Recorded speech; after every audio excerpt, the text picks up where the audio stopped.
नमस्कार दोस्तों, इन्फोटॉस के बहुत ही फ्रेश एपिसोड में आपका स्वागत है। तो चलिए शुरू करते हैं। आज की दोस्तों सबसे पहली अपडेट निकल कर आ रही है वर्ल्ड बैंक के द्वारा अप्रूव किए गए कुछ न्यू फंड्स को लेकर, जहां पर दोस्तों कर्नाटक स्टेट में जो वाटर सप्लाई है उसको बेहतर बनाने के लिए वर्ल्ड बैंक के द्वारा कर्नाटक स्टेट के लिए $150 मिलियन के न्यू फंड्स अप्रूव कर दिए गए हैं। जिसके चलते आप कह सकते हैं कर्नाटक स्टेट में जो वाटर सप्लाई प्रोजेक्ट है जो कि ऑन गोइंग है उनको एक काफी बड़ा बूस्ट मिला है। सो बेसिकली दोस्तों कर्नाटक स्टेट में जो वाटर सप्लाई है उसको बेहतर बनाने के लिए स्पेसिफिकली जो अर्बन एरियाज है वहां पर वाटर सप्लाई के लिए कर्नाटक गवर्नमेंट के द्वारा Karnataka urban water supply modernisation project पर काम किया जा रहा है। एंड इसके अंतर्गत इनिशियली कर्नाटक की 3 सिटीज में जो पाइप्ड वाटर सप्लाई है उसको प्रोवाइड करवाया जा रहा है ताकि यहां पर जो हाउस होल्ड्स हैं उनको safe and clean drinking water provide करवाया जा सके। एंड नाउ दोस्तों जो $150 मिलियन के फंड अप्रूव किए गए हैं जो कि इंडियन रुपीस में अराउंड 1126.08 करोड़ रुपीस के आसपास होते हैं, इसके चलते कर्नाटक स्टेट का जो वाटर सप्लाई प्रोजेक्ट है इसको काफी बड़ा बूस्ट मिलेगा।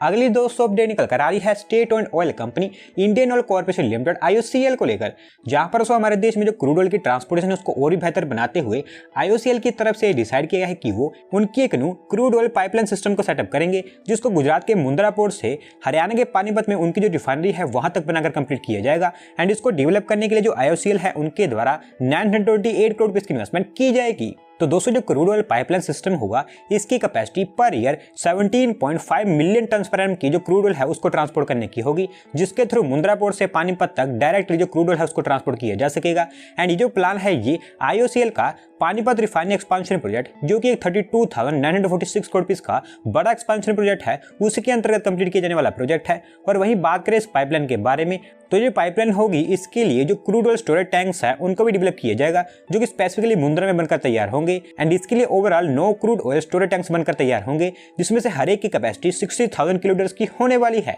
एंड जल्दी इसके जो डेवलपमेंट है उस पर भी काम स्टार्ट कर दिया जाएगा। बढ़ते हैं दोस्तों अगली अपडेट की तरफ जो निकल कर आ रही है हमारे देश में अनाउंस किए जाने वाले अगले साल के न्यू बजट को लेकर, जहां पर दोस्तों रिपोर्ट्स के अकॉर्डिंग ये कहा जा रहा है कि हमारे देश का जो अगले साल का बजट होने वाला है वहां पर इंडियन रेलवेज के लिए काफी बड़े प्लान अनाउंस किए जाने वाले हैं। और कहा जा रहा है कि मोस्ट प्रोबेबली अगले साल हमारी इंडियन रेलवेज के लिए 7 new high speed rail corridors, hyperloop technology, light weight aluminium coaches, articulated bogie, hydrogen fuel based train, इस तरह के जो प्लान्स है उनको सामने रखा जाएगा, जिसके चलते आप कह सकते हैं कि रेलवेज को आने वाले समय में काफी बड़ा बूस्ट मिलेगा। सो बिल्कुल दोस्तों जैसा कि आप जानते हैं हमारी जो इंडियन रेलवेज है वो as of now mission mode पर काम कर रही है। एंड हमारी रेलवेज के जो ऑफिशियल्स हैं उनके द्वारा कहा गया है कि हमारी जो इंडियन रेलवेज है वो आने वाले समय में जो हाइपरलूप टेक्नोलॉजी है उसकी जो पॉसिबिलिटीज है उनको एक्सप्लोर करने में लगी हुई है ताकि इसकी जो डेमोन्स्ट्रेटिव कैपेबिलिटीज है उनको प्रेजेंट किया जा सके एंड इसको भी जो रेल सेक्टर है वहां पर यूज किया जा सके। और वहीं ऑफिशियल्स के अकॉर्डिंग अगले साल हमारा जो यूनियन बजट होने वाला है वहां पर हमारी इंडियन रेलवेज के लिए जो बजट अनाउंस किया जाएगा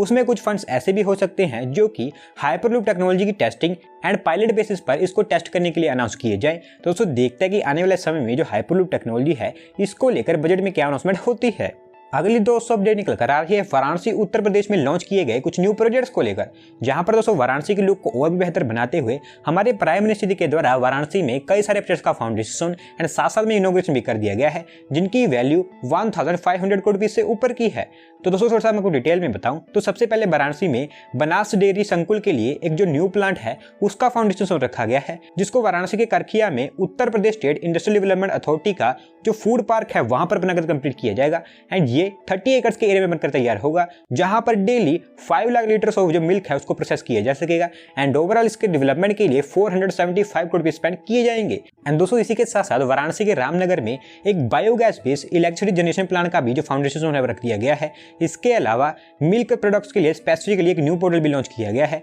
और इसके साथ साथ में कुछ hospitals, road projects, educational centres, government offices, इस तरह के कुछ प्रोजेक्ट्स का फाउंडेशन स्टोन एंड इनॉग्रेशन भी किया गया है। अगली दोस्तों अपडेट निकल कर आ रही है हमारे देश में डेवलप की जाने वाले new high speed rail corridors को लेकर, जहां पर दोस्तों Mumbai Ahmedabad high speed rail corridor का जो प्रोग्रेस है उसको देखते हुए अब हमारी रेलवेज के द्वारा डिसाइड किया गया है कि वो हमारे देश में जो और भी हाई स्पीड रेल कॉरिडोर्स है उन पर काम स्टार्ट करने वाले हैं। एंड इसके लिए हमारी जो रेलवेज है उन्होंने national high speed rail corporation limited जो कि हमारे देश में high speed rail corridor projects के लिए इंप्लीमेंटिंग एजेंसी बनी हुई है उनको 7 और हाई स्पीड रेल कॉरिडोर्स के लिए जो DPR है वो प्रिपेयर करने के लिए कह दिया गया है। तो दोस्तों अभी जैसे मैंने 1-2 दिन पहले आपको बताया बताया था कि हमारे जो रेलवे के ऑफिशियल है उनके द्वारा कहा गया है कि अगले साल हमारा जो यूनिट बजट होने वाला है वहां पर हमारी रेलवे का ये प्लान है कि वो 2 new high speed rail corridors को डेवलप करेंगे। एंड नाउ अब खुद हमारी जो रेलवे है उनके द्वारा ये क्लैरिफाई कर दिया गया है कि अगले साल हमारे देश में 7 और हाई स्पीड रेल कॉरिडोर्स हैं उन पर काम किया जाएगा। एंड इसका मेन कारण ये है कि जितनी जल्दी चाइना ने उनके देश में जो high speed rail corridors network को डेवलप किया है उसी तरह हमारे देश में भी जो हाई स्पीड रेल कॉरिडोर्स का नेटवर्क है वो बिक सके। एंड इसके चलते हमारी जो रेलवे है उन्होंने NHRCL को कह दिया है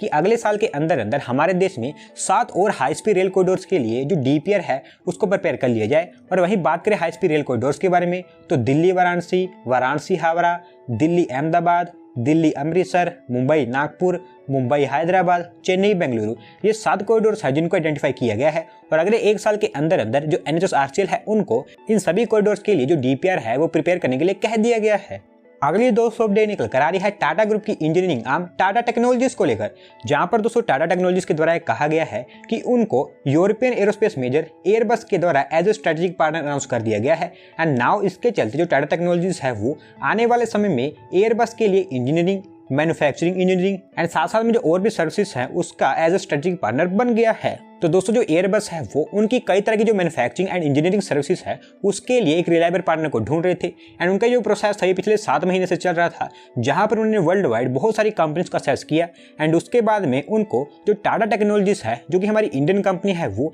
एज ए रिलायबल पार्टनर मिला, जिसके चलते उन्होंने टाटा टेक्नोलॉजीज को उनका EME S3 पार्टनर अनाउंस किया है, जो कि आप कह सकते हैं कि जो टाटा टेक्नोलॉजीज ग्रुप है उनके लिए काफी अच्छी अपडेट है। बढ़ते हैं दोस्तों अगली अपडेट की तरफ जो निकल कर आ रही है हमारी फाइनेंशियल कैपिटल मुंबई से, जहां पर दोस्तों मुंबई में जो ट्रैवलिंग है स्पेसिफिकली जो बस ट्रैवलिंग है उसको और भी इजी बनाते हुए महाराष्ट्र की टूरिज्म एंड जो एनवायरमेंट मिनिस्ट्री है उनकी तरफ से मुंबई में चलो स्मार्ट कार्ड्स एंड चलो मोबाइल एप्लीकेशन लॉन्च कर दी गई है, जिसके चलते आने वाले समय में मुंबई में जो बस ट्रैवलिंग रिलेटेड सर्विसेज हैं वो ऑनलाइन हो जाएंगी एंड साथ साथ में और भी ईजी एंड कन्वीनियंट बन जाएंगी। तो दोस्तों जो मुंबई है वो एक काफी बिजी सिटी है जो कि 24/7 ऑपरेट होती है। एंड यहाँ पर जो पब्लिक ट्रांसपोर्ट सिस्टम है वो भी हमारे देश का one of the most busiest transportation system है। एंड डेली यहाँ पर हमारे देश के अलग अलग एरिया से इतने लोग आते हैं कि उनको मुंबई के बारे में कुछ पता ही नहीं होता है। और वहीं इस तरह की जो ऑनलाइन सर्विसेज हैं वो उनको कई तरह के बेनिफिट्स प्रोवाइड करवा सकती हैं। एंड स्पेसिफिकली यहाँ पर जो ट्रैवलिंग सर्विसेज हैं वो और बेहतर बन सकती हैं। और वहीं बात करें इस न्यू इनिशिएटिव की जिसके अंतर्गत चलो smart cards and mobile application को लॉन्च किया गया है,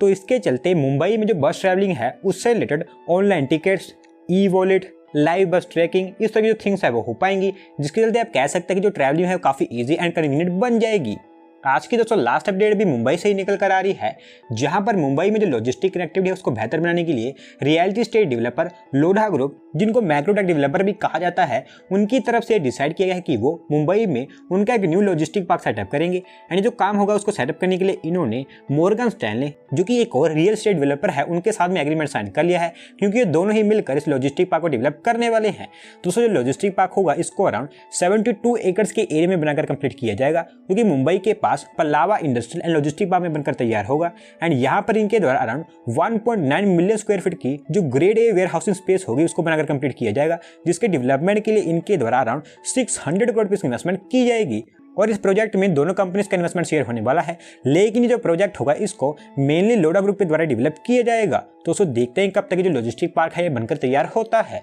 तो दोस्तों आज की वीडियो में बस इतना ही। अगर आप अपनी तरफ से कोई अपडेट सबमिट करना चाहते हैं तो डिस्क्रिप्शन में दी गई लिंक पर क्लिक करके सबमिट कर सकते हैं। और अगर आज की वीडियो पसंद आई हो तो वीडियो को लाइक करें, चैनल को सब्सक्राइब करें। धन्यवाद आपका वीडियो को देखने के लिए।